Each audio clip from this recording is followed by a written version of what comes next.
Hello, I am John Austin, and I, John Austin, believe the Conservative government of Canada, led by Stephen Harper, has handled the Syrian refugee crisis adequately, as they have followed the concepts of positive law. The moral concepts of this issue are irrelevant, as the law is based on logic and command of the people. Enforcing morals on a large body of people leads to anarchy and will ultimately harm the population. I believe the purpose of the law is to maintain order, and therefore agree with Harper's thoughts on how the increase of refugees in Canada could potentially be a threat to the security of the country. According to a report by the Toronto Star, the Prime Minister stated that this crisis is dealing with people from a terrorist zone and cannot let tens of thousands of refugees enter without precaution, as it is too big of a risk for Canada. The zone to which he was referring to is the headquarters of ISIS. According to the IB Times, the surge of refugees in Europe prevent the continent's authorities from taking control of security matters, and members of ISIS take the crowd as an advantage to send operatives to Europe, an estimated 4,000 fighters already sent. Obviously, this is a threat to the well-being of the citizens of Canada, and it is just to value safety over any moral arguments.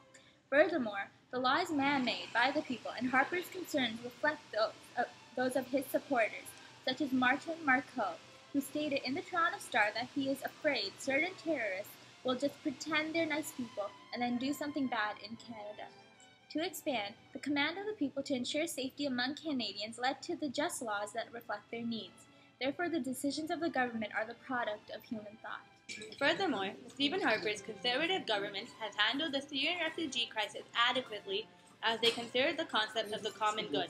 While deciding how to help the Syrian refugees, the Conservative government is responsible to consider what would be the greatest good for the greatest number of people in Canada, allowing for the furthest advancement of human happiness. The Conservatives primarily focus on this concept by looking at the demographics within their riding. This was shown when the Conservative candidate explained to the Toronto Star that majority of the residents within his riding are not pleased with the idea of bringing in Syrian refugees. Although this can be due to many social and political factors, one of the biggest causes would be the economic burden refugees can cause a country and its residents. A large-scale refugee population can have severe economic impacts on the host country.